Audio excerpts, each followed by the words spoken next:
Hi again. The woman in an RCM patrol officer's uniform winces as she notices you. I would really prefer not to talk to you right now. A patrol officer is the lowest rank in the RCM, below lieutenant and sergeant. Yes, I am. I know. Here's the real deal. It's hard to tell whether he's sarcastic or sincere, but if you had to guess, you would say the lieutenant is being sarcastic. I'm definitely not the cavalry. I don't know. I mean, why would I want to talk to you?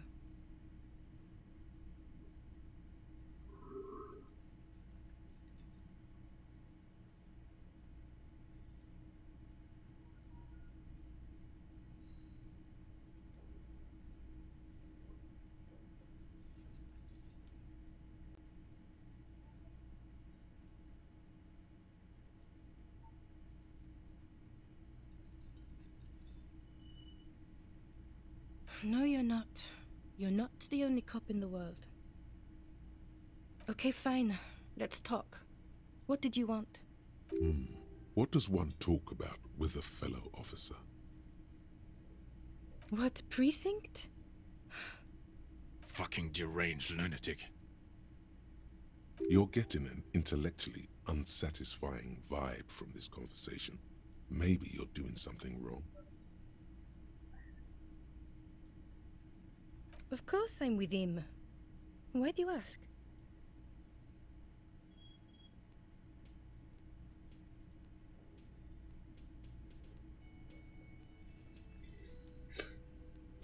Well, he's not. He's a sack of shit barely kept together by crazy glue. But at least he tries, unlike you. Please, let's not turn this into another exchange, okay? I don't know what to say. Don't say anything, Judith.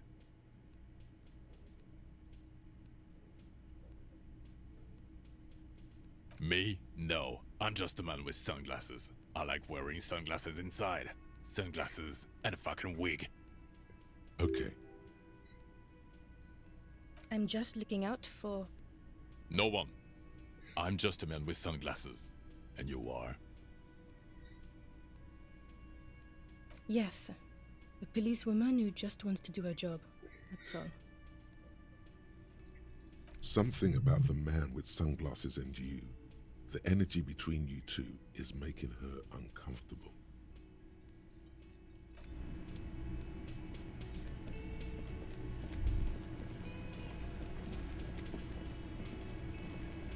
Behind the dockworkers, a ceiling height window.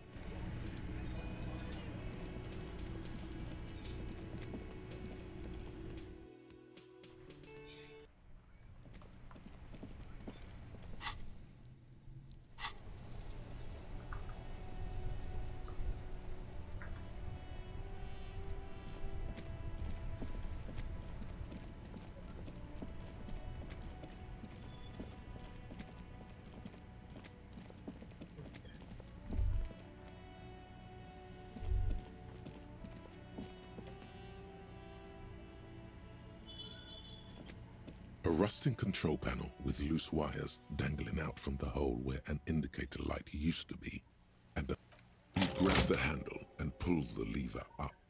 As soon as the metal connects against the contact pins, you hear a loud clunk. Then, the water lock starts moving.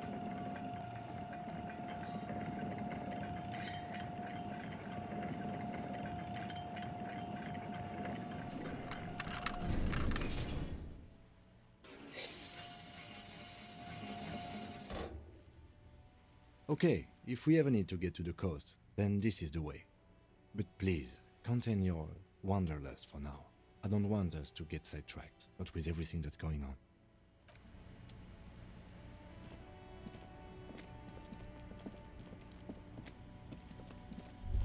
Can we talk? No, we can't. We can't.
Which one is two? I don't know. Intellect, psyche, not sure.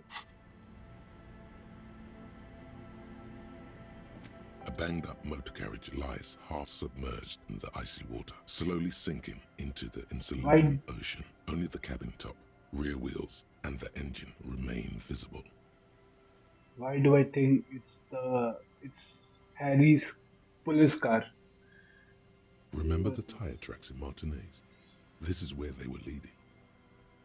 It appears to be so. I agree. We should definitely investigate. You get a sudden sinking feeling. Stomach acid comes up as you look at the motor carriage in the deep, dark, cold water. Should I do this? Should I do perception?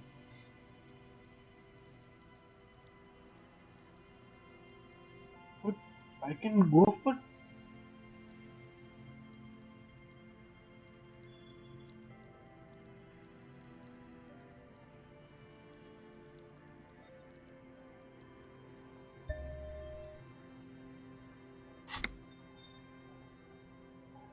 The motor carriage is properly stuck in the ice. Getting it out would require a team of specialists. A single day in the salty seawater would ruin most vehicles, but this one looks worn even in places the salt water hasn't touched it. The logo is too deep in the murky water. You can't make it out, but you do see a monkfish float by. The ice hasn't closed around the vehicle yet. My guess is it's been here since last Saturday or Sunday. The estimate is correct. The incident probably occurred on Sunday evening. Your mocking tone finds no response, but the motion of the waves. I did not. But I'd say it has been here since last Saturday or Sunday. Your mocking tone finds no response, but the motion of the waves.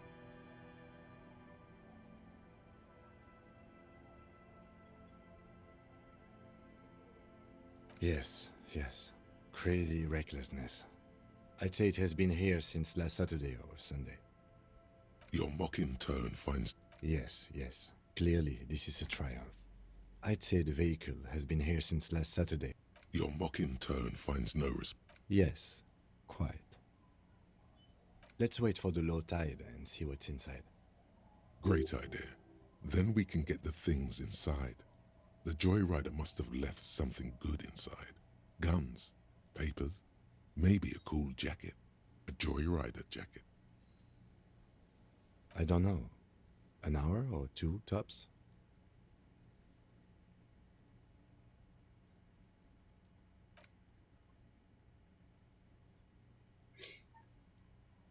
As you sit down in the old rusty playground, the world around you becomes very silent. The hinges creak under your weight, dangerously so. Nothing but the sound of seagulls high above in the sky, echoing like distant laughter. Ice cracks around the blue motor carriage in the sea.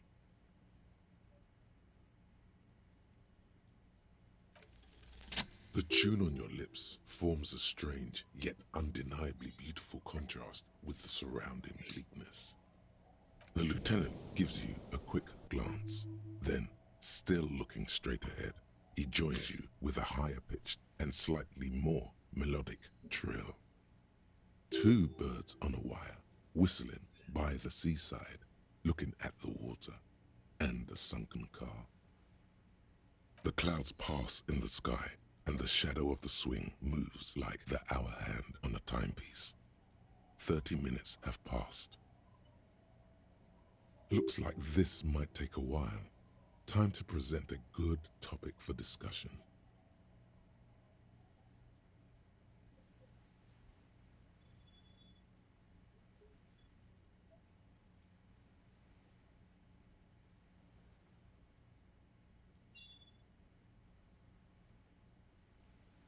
Well, historically, leeches have been used to prevent and even cure many ailments.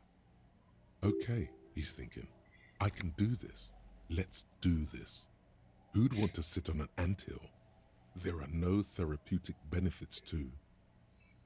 Well, napalm ants, for example, are used in some rites of passage rituals. Clouds on the horizon grow darker, and the shadow of the swing set keeps climbing. You hear the distant rumble of the city. 30 minutes pass.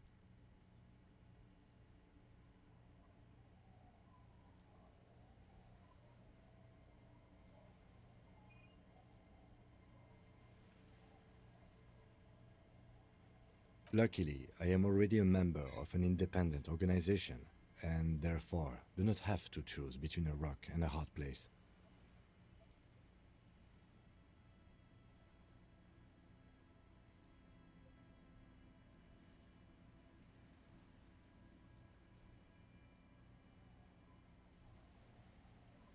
Your voice echoes on the water, strange and out of place in the environment.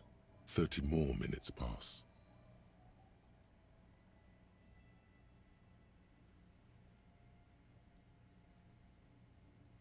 Detective, I've been able to make out the mark ever since we arrived. I find it odd that you haven't. It's a Coupris, Model 40. Yes, why haven't you? It is a simple and rugged machine, favored by working men, government offices, firefighters, animal control people, you know, those kinds of people. Yes, 41. What do you think it stands for? It's as if he knows what it stands for, but wants you to say it. It's pedagogical. Does he know something about that speed racer?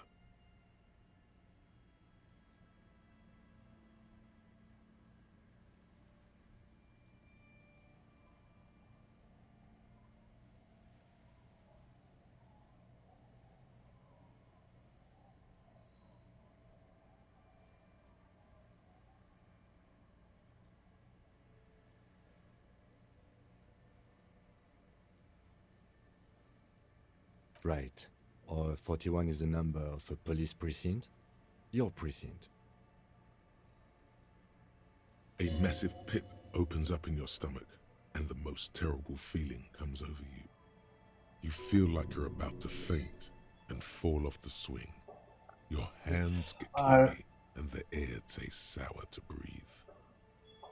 No, just nope. Say no to this, Harry.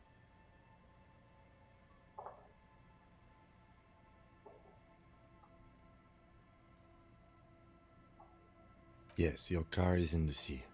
Face it, so we can start dealing with this.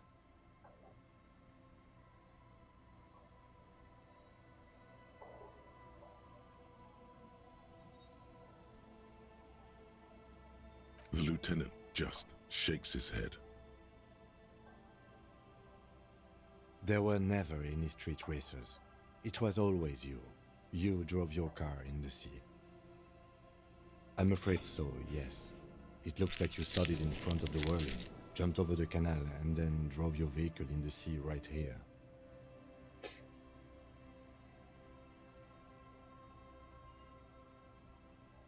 Detective, we don't. A rescue operation really isn't viable at this point.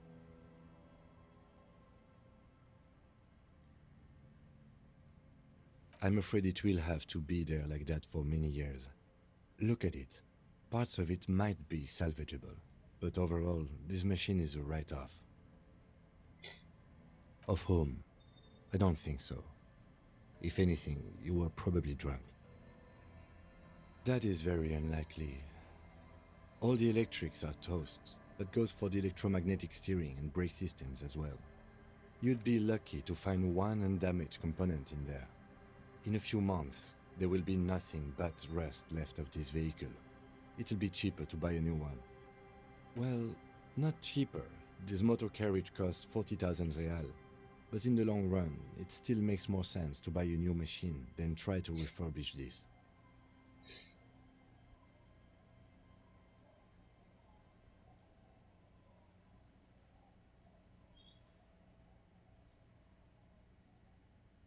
Let's face it, this is a substantial loss to your district's budget. I mean, my station only has 4 other vehicles in addition to my kinema.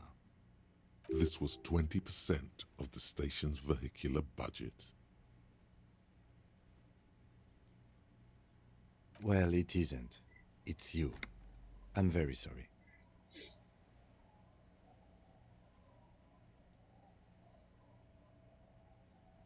People are more valuable than machines. Training a police officer is even more costly.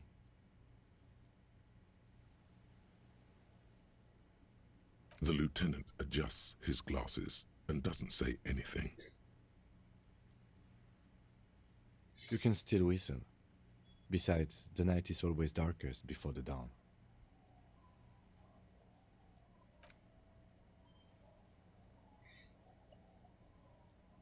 Yes, let's go take a look.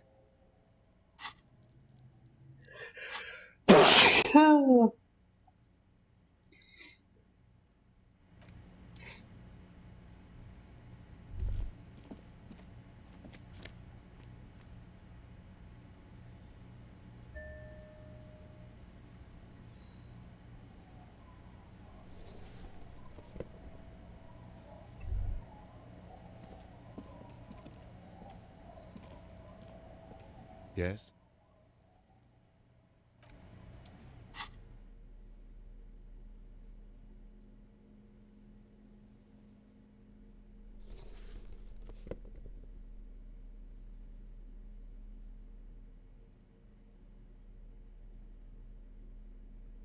A police badge on which you see the photo of a man. You. Some seaweed is stuck to the back. At least something good came out of all this. Encased between two durable plastic sheets is a bluish card with lines of information and a watermark in the shape of the street grid of Revachol West. You see a photo, a name, a rank, a document number, the date of issue, and, in the lower right corner, your precinct. The man keeps winking at you with his green-grey eyes. The photo is old, no doubt about that.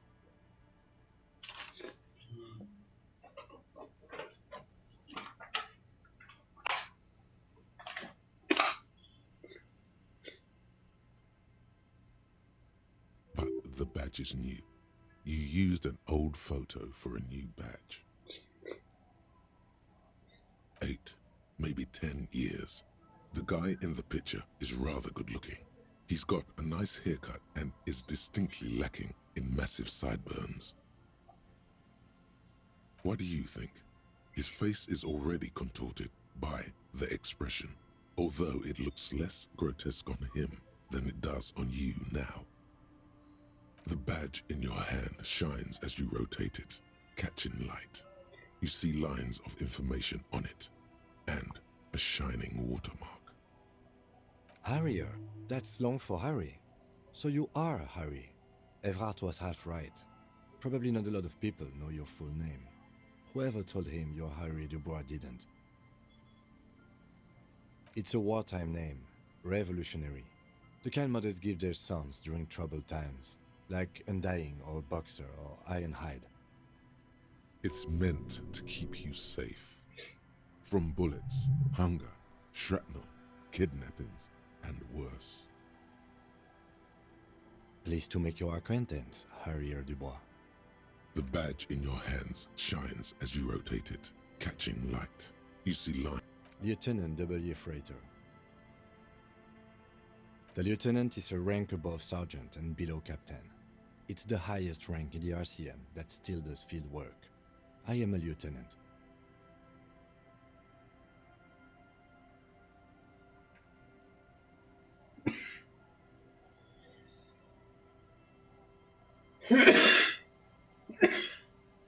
The title of Yefreitor is added to your rank when you decline a promotion to a higher rank. In your case, captain. You have declined twice, thus you're double Yefreitor. There are many reasons one would do this. The rank above you in your precinct's décomptage might be taken, or sometimes promoted officers do not want to replace their superiors, out of respect. And sometimes they just prefer the type of police work available to their current rank, in your case, lieutenant.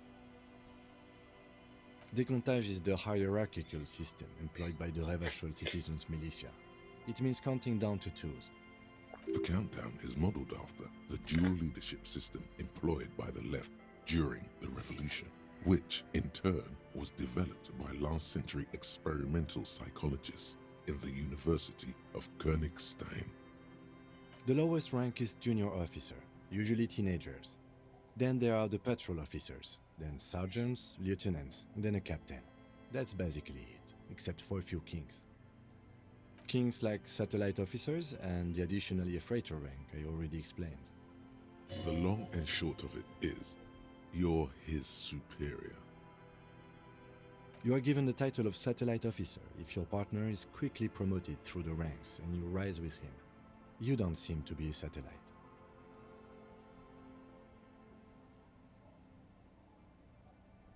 No, I've been putting up with you because despite an unconventional approach, you are doing good police work. It matters more than driving your motor carriage into the sea. And now we've even found your badge. He trusts you, for now. Try not to spoil it. Yes, apparently you've had a rather successful career in the past, and this leads me to believe maybe your current situation is only temporary.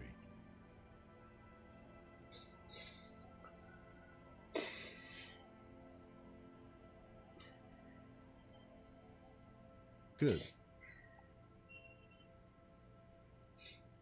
Such a small yet precious thing. Expensive paper caught between thick plastic, like a fly in amber. It reads. That's just the serial number. Revachol, Jamrock, Precinct 41, with some numbers thrown in there for good measure. The numbers are not there for good measure. They have an administrative purpose, one that's unfortunately been erased from your memory. 4 months ago. I'm guessing that's when you were promoted to the rank of Lieutenant W. Freighter. A new badge usually comes with a new rank. You seem to have been doing well then. The pain in your chest tells you you were working yourself to death to earn that rank. You're pretty sure you weren't doing well, but better? Probably yes. Yes, it's the designation of your precinct. 41, like mine says 57. The 57th is mostly industrial harbor, a lot of asphalt. The 41st is... It's a tough station to work in. You have all of Jamrock to cover. That district should have 3 precincts, but money is what it is. But then again, it's a legendary district, and a hell of a station too. It must be an honor and a curse to work with people like Price, McCoy, Berdiayeva. Roberts, Feuerbach, Dimitri. Suddenly, names from your decomptage flash in your forebrain. He knew all those people, although they're not from his station. They must be big. The badge in your hand shines as you rotate it, catching light. You take the legal documents out of the envelope, a 12 to 40 month construction period, and the zoning plan in the addendum. The youth center cuts into the ocean like the bow of some great modern ship. Apparently, it's going to cover most, if not all, of the street and the square between the existing houses. It's 3 stories tall. It's going to be awfully close to the already existing buildings, almost wall to wall, practically integrating them into the youth center. I'm no property lawyer, but it looks fine. I like the print size. They're not selling or leasing anything. It's not a perfect solution, but... How else are you going to build something? It's always inconvenient to build things, and citizens inevitably have disagreements over such construction projects. But there's no other way. There doesn't seem to be anything of interest here. No fine print. You're smart. You can read.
Hi, officer.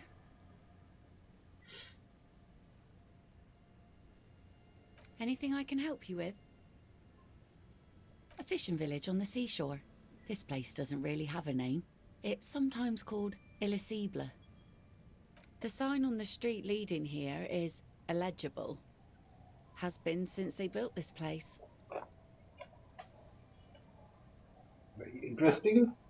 I'll just eat something.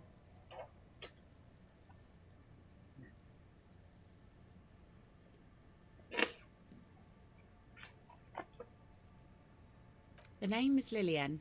People call me Netpicker. I think I have time for questions. And that was actually the second one. Indeed, you're always confused as to your whereabouts.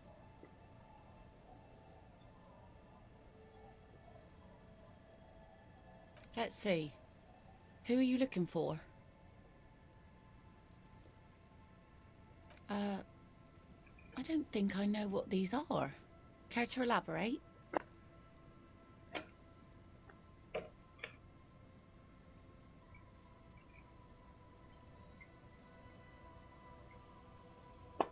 Aha! Like snowmen. Two old guys have been wandering around here, nosing sand, talking nonsense about snowmen and the like. Right. Not only snowmen, also green men, monkey men burning rhinos. You get the picture. Oh, you're getting it, and it is gorgeous.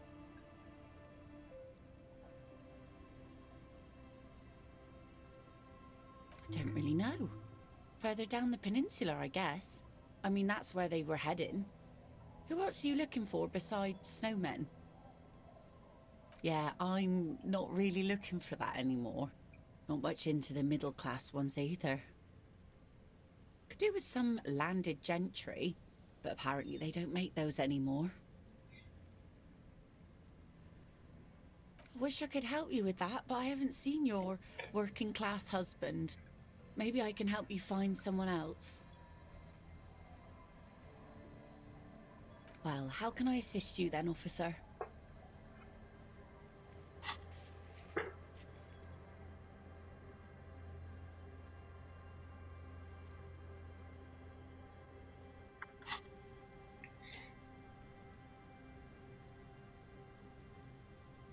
Like I said, fish mostly. Sail the waves, take care of the kids, pick nets. Right now I'm tarring a little skiff. I sell the fish to people in the Delta to serve at their fancy restaurants. Authentic insular Indian cuisine. Sometimes I also walk to the beach to see what the sea has given up. The sea is full of surprises. Keep it professional, man. Don't make it sound like you're hitting on her.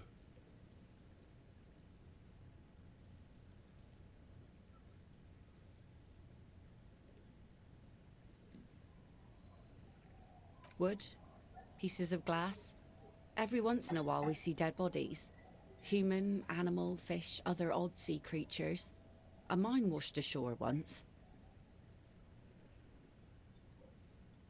Bottles, drugs also. Lost cargo in general. Most of the time it's just wood and glass.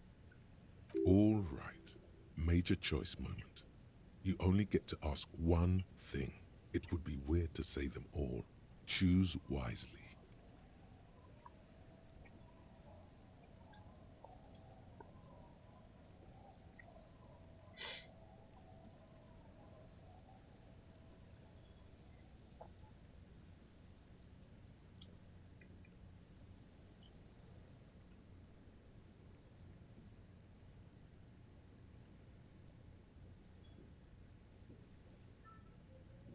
Well, the RCM has to wait for another one because some army folks came by, took it in the middle of the bay and blew it up. The blast... Spiky. Must have been a naval contact mine.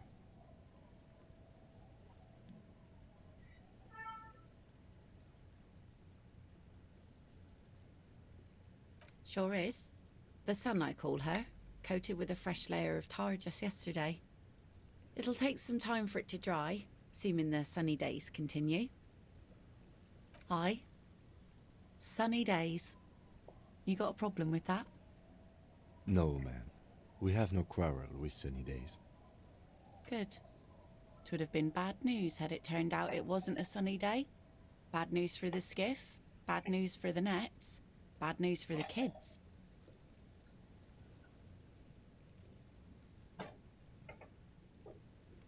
There's a moment's silence. She looks at the slushy snow melt on the yellow belly of the boat. In time, when the sea turns and the winds settle, she will be ready.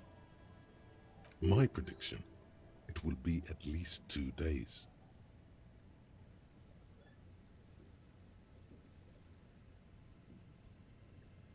Unfortunately, the factory sold this one with a 3-year warranty instead of a story. It's to intimidate folks, mostly. Not really. I know some basic moves, and I know it sure as hell beats a knife when you're in a tough spot. But not when you're in a tight spot.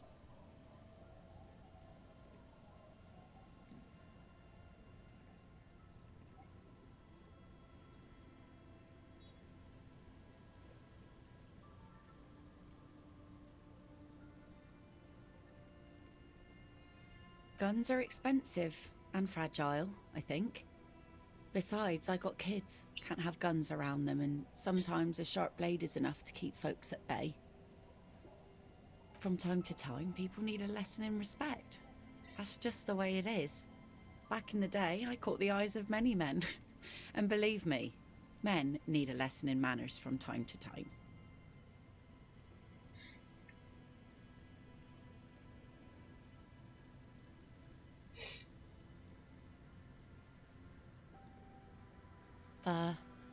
Sure. Venomosity. But boys will be boys, and God knows we don't have many around. So far, the sword has been enough to keep them in line.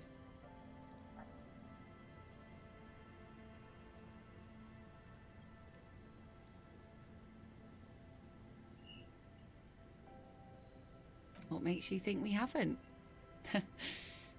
The truth is that almost everyone in this life is scared and tired and stupid and too dull for that. That goes for men too. But they put on an act for us. Pretend like everything's good and living in shit doesn't bother them. Like anyone falls for that.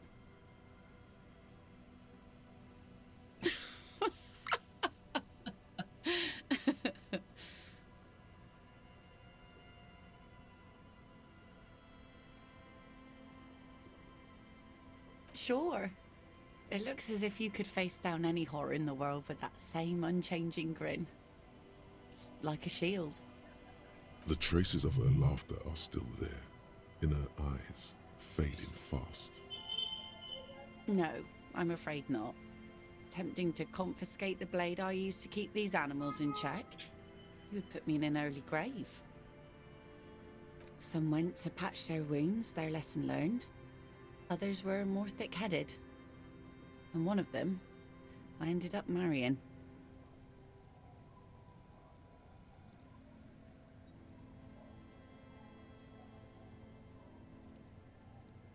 Guess I enjoyed the way he bled. If it is, then why the melancholy? Gone.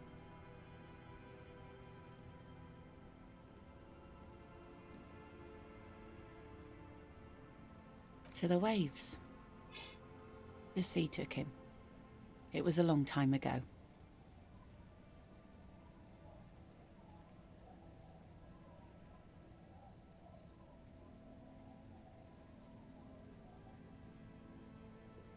He didn't respect the sea. Went out there drunk like a skunk, and sure enough, one day the boat was found floating empty. A bloated corpse turned up 2 weeks later. Now, before you tell me how sorry you are for my loss, know that it was 4 years ago, and I've moved on. There's only so much mourning you can do for a drunk with sinewy muscles.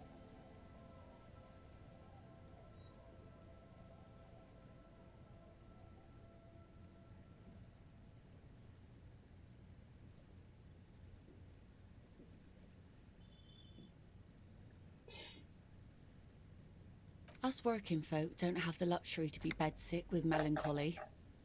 I buried him, mourned for an appropriate amount of time, and went on. Life didn't really change that much for me and the kids. This is neither a touchy nor a very interesting topic for her.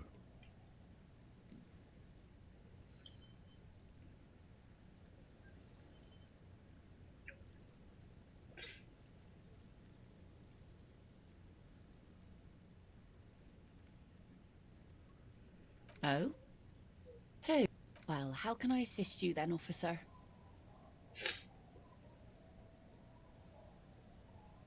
Are you? This says by signing, I agree to living with construction noise. What exactly is the union building? What a nice idea. Wouldn't have thought that. She sounds incredulous about the niceness of the idea. That Everard and the union have nice plans for anything. I thought they only cared about themselves. Well, I guess union members have children too. And those members have a vote when electing the head of the local chapter. He has a pen and everything.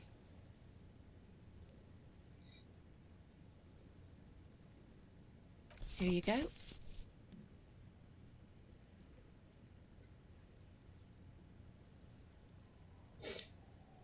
I shouldn't have.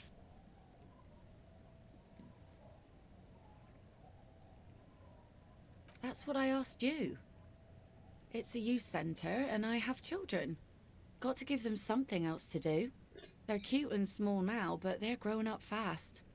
I had my first drink when I was 11 because I was so bored.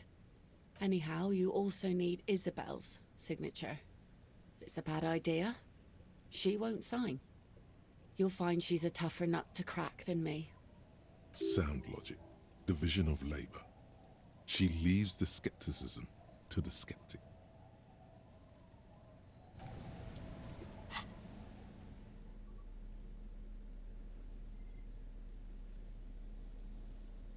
You take the legal documents out of the envelope. A 12 to 40 month construction period and the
Hi, the sea's gonna calm down soon. I can feel it. The wind is turning southeast. What's on your mind, officer? Oh, that's good to know, I guess. Why is it in the sea?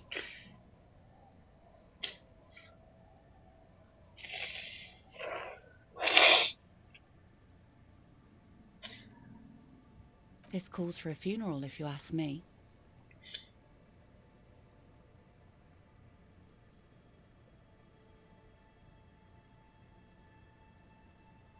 Aye.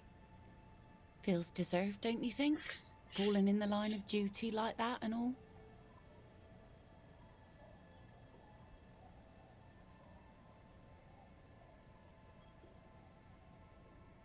quite odd. Our things are part of our life world. They're made with our human sweat and they share human history.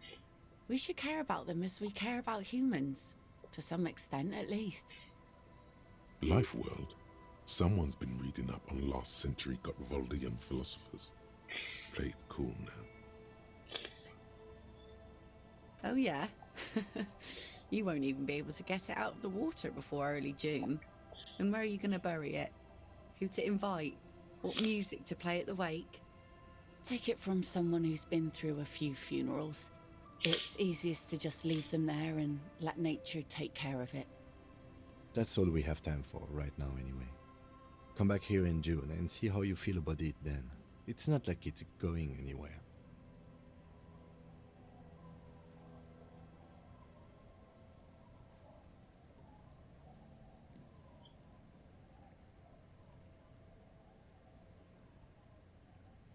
Yes, that is a pity. But for now, let's focus on the things we do get to do.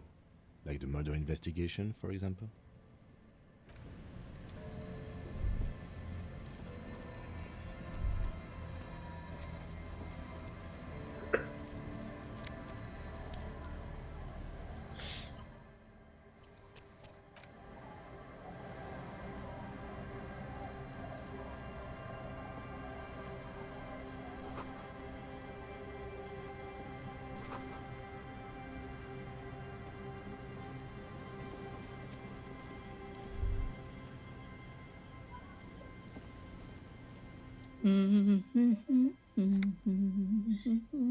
You're not sure about the melody, but it might be South Samaran, possibly Sigayan, also known as the apricot sujunti.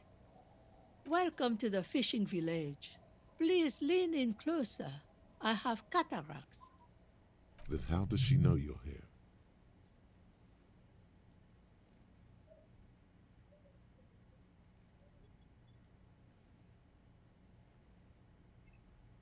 I still have a golden ear. Come, come. Oh, welcome, police officer. We don't cause any trouble around here. And we don't want any trouble either. We are not here to cause any trouble, madame.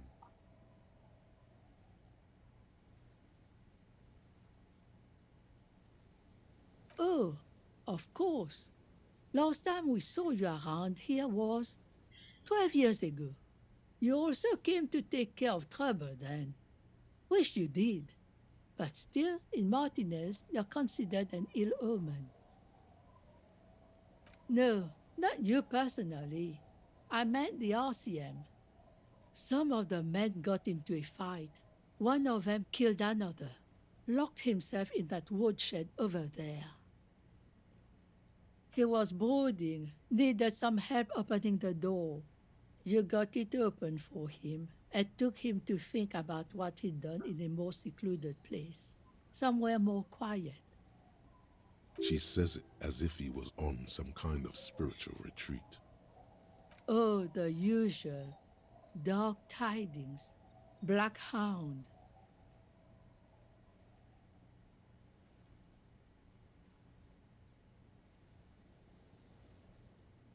Maybe they are afraid. Because you're an ill omen. But you're still welcome here, as long as men with guns aren't chasing you. And maybe even then, because that's the kind of fishing village we've built. I'm sorry there's not a lot of room to park the motor carriage, and not a lot of houses, or a lot of people. My kids are long gone, searching for treasure. So are others. Ah, look at me ramble on. What brings you to us? Stay? Most people here are trying to leave. That said, if lodgings is what you're looking for, I've got a free room in the shack. I won't charge you for it. Take it as a gesture of goodwill from the village to the RCM. No one is using it, and God knows it's not much anyway. You can stay there.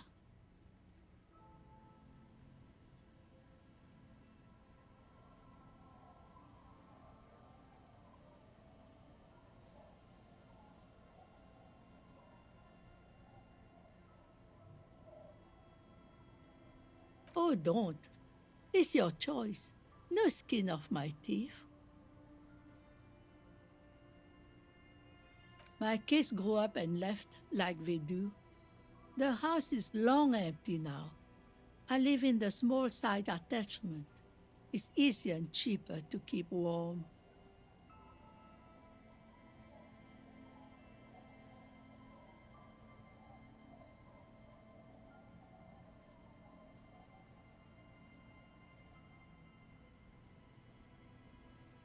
Don't make an old woman regret opening her house to the place. Well, if you are not in the hostel in the morning, I'll know where to find you. Here, in a shack.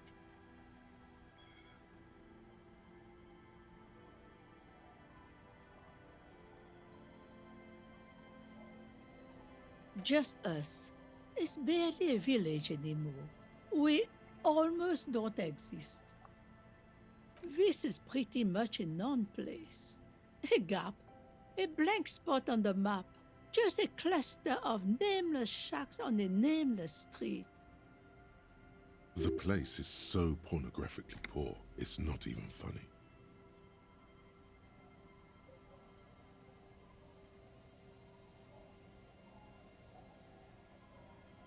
Well, there's Lillian and her kids.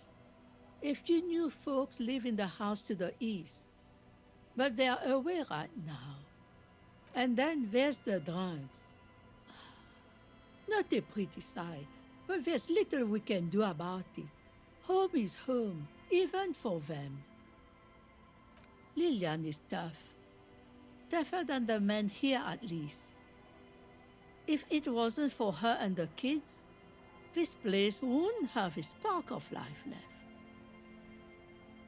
Sooner or later, you'll see for yourself. Don't have to look long to find these guys. Over there, you can find more of the same. Shacks and trees growing wild. That's the pox. An old military hospital and its surroundings. Or it used to be, during the time of the suzerain. After the war, it was turned into a goodwill hospital for shell-shock veterans and folks looking for some quiet in the old sanatorium gardens. Now the area is crisscrossed with nameless streets and makeshift cinder block houses, shacks as far as the eye can see. The goodwill ran out. The staff left and the place was shut down. It's long gone by now. Here, for you? No, officer. The only money we have here is some coins the drunks tried hiding from their women and then forgot about. Under carts, boats, in little boxes, it's not hard to find. The lack of wealth is the one thing we've got in abundance. It's a cold, cynical smile. Riddles. Fits with the general ambiance here. Aye, sometimes it's as though I'm also gotten lost inside this nameless nothing. Oh, it seems to be a common theme these days.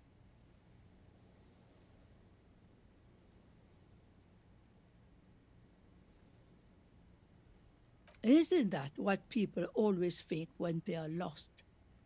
Something I can do for you to find your way, officer? She nods, rinsing another piece of cloth. Not much. There's the abandoned church, the DeLorean Church of Humanity. It's been there since before my time, even. Some things just don't fly, officer. Look around. Who'd go to church here? They built it 300 years ago. Must have been nicer then. So, they don't hold services there anymore? The Ecclesiastes? No, we've tried, but things just keep happening. Crime, accidents, other things. The place never stays open. It's a pity. It used to be such a nice church. Before you get to the church, there's some ruins, an apartment complex, or some kind of electrical plant. Run-down bunch of houses. empty. I don't know exactly. A pre-war place. It used to be something. Before the war. I wasn't here then, you know. Was born in Samara. Of note, the old fish market up on the boardwalk. But it's closed. No one. That's why it's closed. It was once a bustling place, back when I was young, and so was everyone else. Now, what catch we do bring in goes straight into a lorry for the Delta or somewhere else. What? You're one of those real estate people with big plans? If you want a development opportunity, you can check out the abandoned building over at Land's End. Used to be a supply depot, we think, sending goods and ammo across the bay. It's jammed shut though. We tried to get in, see if there was anything to sell or scavenge, but it's impossible. And now you know everything there is to know about this coast. Me? No one. Just an old washerwoman. Mother called me Isabel, if that's what you're asking. And my married name is Sadie. Now it's your turn, Mr. Quite a handle you got there. So many titles. One of them double.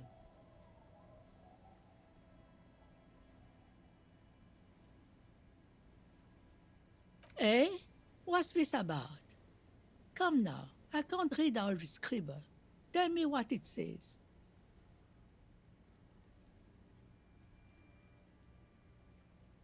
Huh, I might be half blind, but it looks like part of the village is gonna be a street. The best part, the part we need to get out of our houses. I see Lillian's name is already here. The girl is too trusting. Either way, I won't sign union papers. I've seen it all before. You think they've got our interests at heart? Rich men are always selling poor men promises they never plan to keep. Then the poor get pushed out of their homes and the rich get a little richer. That's the way it goes. So, no, I don't trust the fat man, and neither should you. In her mind, the Union is right-wing because Everard is fat. It's that simple, and there's no changing it. She is headstrong, but there's a slight hesitation in there. You may be able to convince her.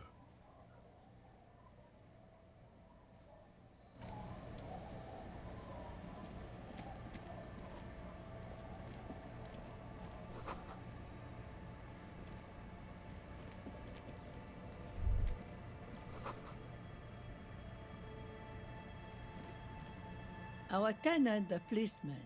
I hope the waves don't... Eh? What's this about? Come, a deal with who? It's the Deborder Union, isn't it?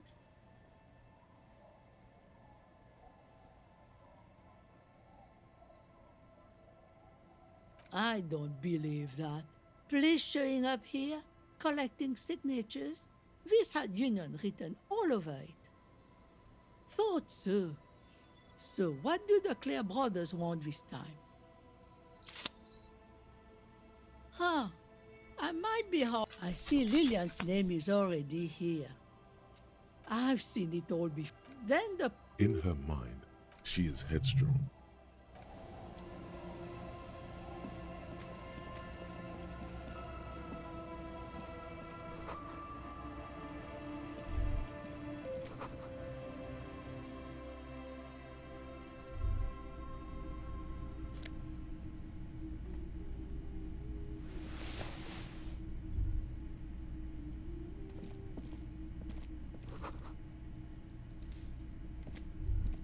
Hello, mister.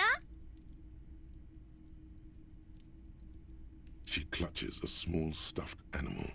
Occasionally, she twirls it around. Yes, I am. Little Lily. You know my mom? That's nice. My mum is great. She's never angry or anything.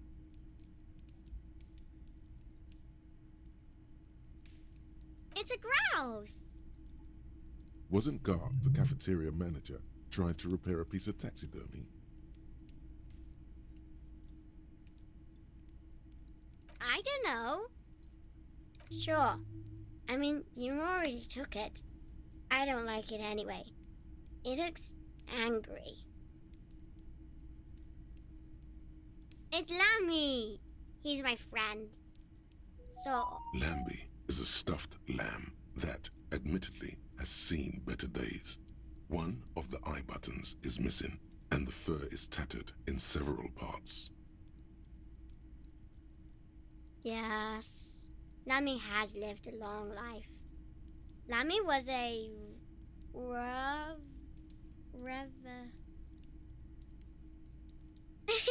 yes! Lammy was a resolutionary. Bye!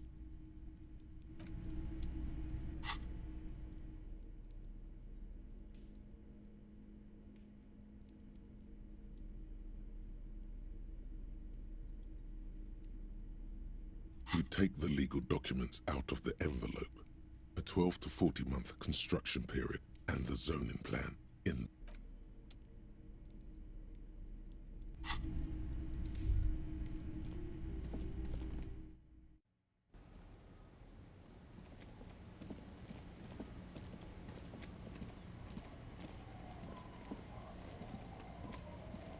The door has seen better days. The layer of paint has started to peel off due to the salt and wind from the sea. Even the lock looks slightly rusted. I'll wait outside to give you some time and privacy to check out your new living arrangement. But just so you know, after we are done with the day, I'll still be staying in the Whirling in Rags for the night. We'll meet in front of the shack in the morning. The key turns with a satisfying click. You can enter the shack now.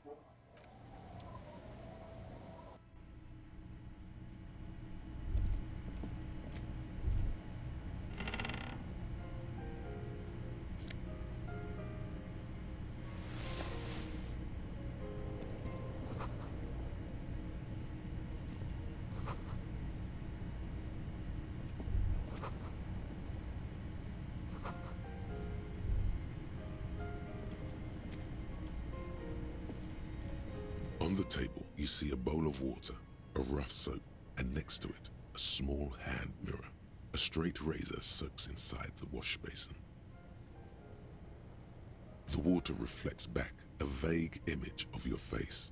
Nose bulbous and red, hair unkempt, wrinkles lining the eyes and forehead. The stash is gigantic. A fresh start looms ahead. Clean yourself up and be born anew. Like an artist with a brush or a master swordsman, you use the small mirror and the straight razor with some soap to remove all that unkempt hair from below the noseline. The sharp blade chafes against your skin, producing a scratching sound. The surface underneath the beard is tender, the air brushing against it chilly.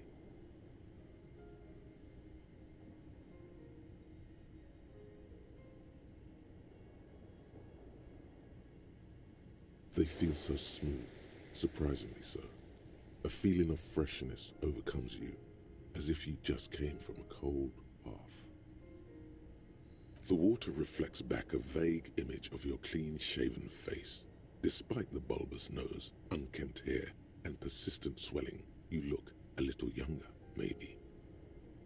You almost look like a professional.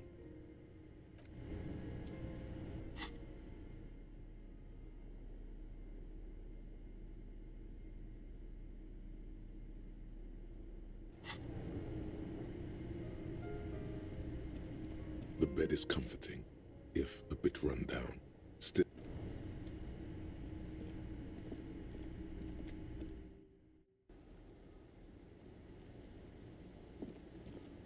Yes? Yes. I don't know what to say. Perhaps, I'm not really sure about this turn of events. I think the mutton chops might have been a better idea. They sort of seem to cover up some of the... Damage. Either way, good on you. You were saying?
The scruffy-haired little boy kicks a stone.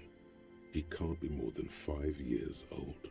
The other one looks indistinguishable from him. He watches his brother kick the stone with his tongue lolling out of his mouth. This one doesn't say anything, kicking the concrete with his worn-out sneaker. Lily's our mum. The stone kicker laughs suddenly. His head is too large for his shoulders. The other one laughs as well. Wow, so intellectually stimulating. Yes. Yes.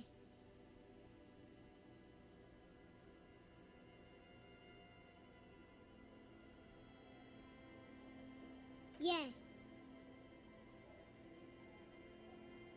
The stone-kicking one becomes frantic all of a sudden, as if that's something to be scared of. The obvious fact that you just stated. He looks just like me. The boy doesn't answer. His brother throws another rock. Both of their hair is covered in some kind of dirt. The rock kicker was just being shy, but now he's enthusiastic again. You're bad with kids.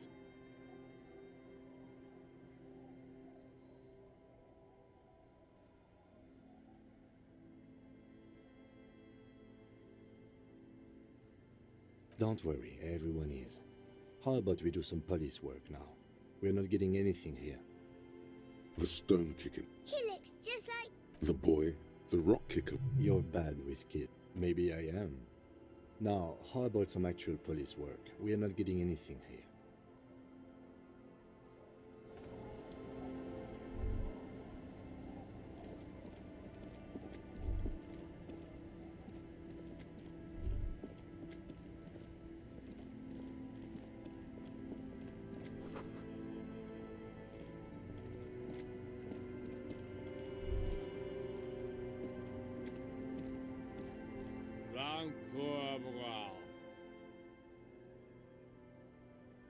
The noxious odor emanating from the... Don't you call her? Yeah! Don't call Abigail! Uh-huh. Abigail.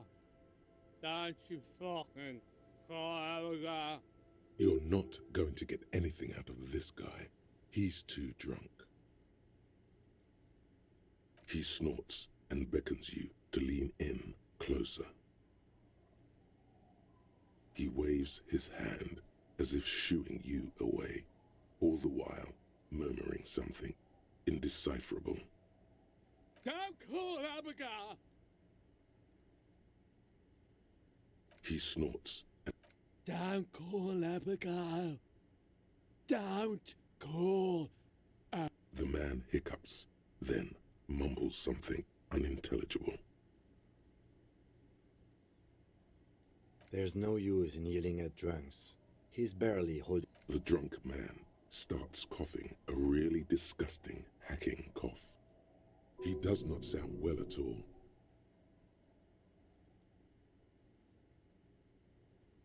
Don't you fucking call her! Hear me! Don't call. There was little chance he'd be reliable. Yes? Hey, Tequila! Good to see you. How's business? How's the whole reality situation treating you? So what's happening? Yeah, Tequila Sunset. How are the, high-concept, reality-based adventures proceeding? He says it like it's obviously your name. Like you call someone Billy Brunel or leader of the 4th Street Gang.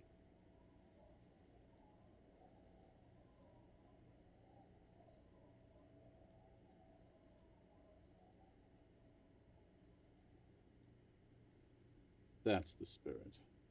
I used to shape reality into my image a long time ago. Those days are over now. Sadly, things aren't going that well in Idiot Doom's Spiral Land. Haven't found those keys yet, haven't won that great piece of ass back. No word from my business buddies. Idiot Doom Spiral, huh? This is bound to be a good, high-concept conversation. At last. We are saving the world. Please don't call. Don't call. Okay, we're drinking. We're drinking alcohol. That's what we're doing. I tried to save the world once, a long time ago, with Enterprise, Create. So now it's it's you. You're Tequila Sunset. We've met before. No, you sure don't. Aha. Do you want to know how Tequila Sunset came to be? Let me take a sip to moisten up my chords. Tequila Sunset rolled into Martinez last Friday, and by Tequila Sunset, I mean you. The man, the myth.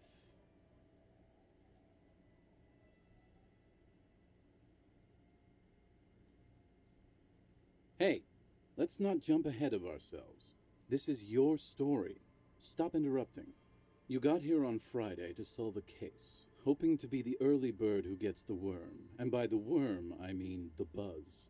Because as far as I know, all you did was get piss drunk. Word on the street is you went around the local hostel telling people that you're a police officer, and that it would be really fucked up if you shot yourself in the head right in front of them. That's pretty high concept, if you ask me. It is. The lieutenant's brow is furrowed. He's listening as casually as he can. It was a late Saturday night when we, the Union of Moribund Alcoholics, were getting our drink on. Nothing remarkable about this. We get our drink on 24/7. Makes everything warm and glowy. I trust you know the feeling. One moment we hear the sound of a motor carriage revving up somewhere on the plaza, followed by a series of dings and bangs. Do you remember the sound of wood cracking? The billboard? Naturally, loud noises pique the interest of anybody owning a pair of ears. That's just the reality we're in. Anyway, there was a brief silence, a gasp of silence, if you will, followed by a real commotion. We heard the carriage careening towards the coast at top speed. Sounded like someone jumped the canal. We grabbed our brewskis and rushed to the jetty. Never underestimate the speed of an alcoholic. What we saw was a sight to behold. A beat-up police carriage containing you. Right there on the beach. You revved the engine and screamed at the top of your lungs, "The time hath come!" So, naturally, being the curious cat I am, I asked what time hath come. To which you replied, "The time hath come for tequila sunset, the end of all things."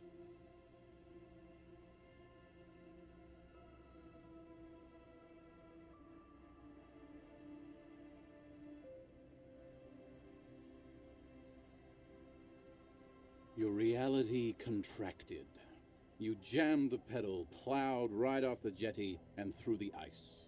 We ran towards the ice, whilst you crawled your way out, miraculously unhurt, covered in seaweed and shit, like some kind of sea monster. When we finally got there, you were sitting on the beach crying. You said that your badge and uniform were in the car. It was too late to get in there, though. The carriage had sunk too deep. Recognizing a brother in need, we offered our condolences and invited you to party with us, which you naturally agreed to. We asked about the whole tequila sunset thing, and you told us it was your name now and insisted that we all call you that from then on.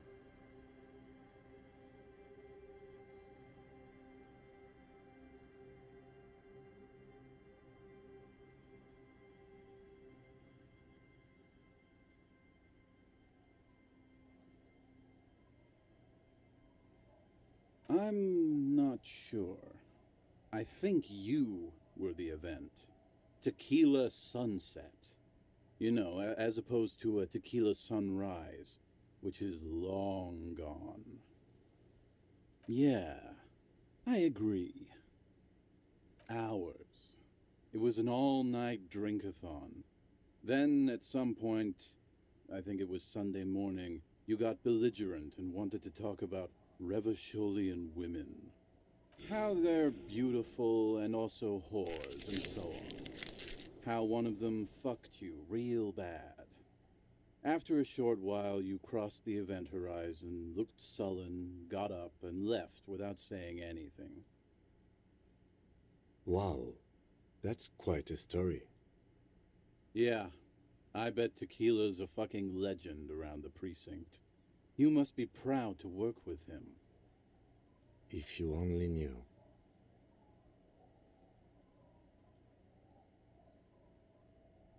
You were pretty vague about it, but you kept saying you got fucked real hard, and that we've all been fucked too. No one's fucked me. I do the fucking around here. Abigail! It seemed pretty painful, to be honest with you. If I had to guess, I'd say you're still working through some shit. Beside your gun and your badge, you said something about your hope or heart or something. To be honest, the details are a little hazy. In retrospect, I guess you lost your motor carriage too? That's a big one. You told us that they were a bunch of fucking losers whose main interest was cramping your style. No specifics, though. It was more about you that night. You were the star of the show. Yeah, you said it was no biggie and that you'd solve it in no time. And that you didn't need anyone to do it. You're doing it solo now. A lot of cops go solo and hermit once they reach that level of alcoholism. Yeah, you seemed really mad about immigrants for some reason. I'd rather not get into the details. It was pretty low concept. You kept calling yourself a goddamn superstar who'd cleared 501 cases. As you've already determined, the actual number is 216. But what's a little embellishment between friends? No thanks to the squares at the precinct, as you put it. It's a hard thing for a man to confront his past. That's why I avoid mine at all costs. Whoop-de-doo. So now I'm a fucking storyteller. Right, why not? Better than a beach bum.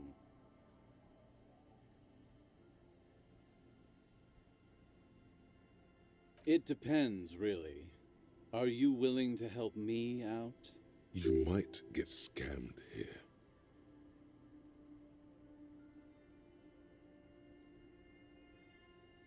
No, the reality of the situation requires a rather modest contribution. A little motivational package. Booze! Did you already forget our party? The thing I relayed to you earlier. So, have you got anything for good old idiot Doom Spiral? A bottle for a story. Seems fair to me.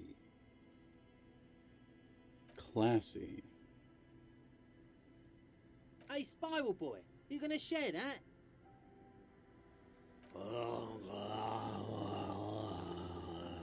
Shut up, guys. I'm telling a story here. Something happened to you. Something happened to me, too. My actual name is George, but around here, you already know. I was once a reasonably high net worth individual, a founder / junior partner at a high concept creative services agency. When my story begins, I had just landed a major contract with an insurance firm. I used the profits from my agency to finance what I called a cultural incubator. Abstract value generation, value per person, high concept stuff.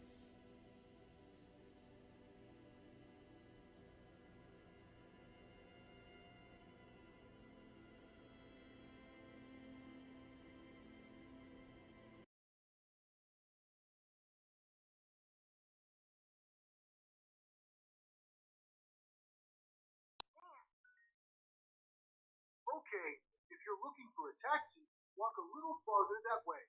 You should see several taxis after you turn past the corner.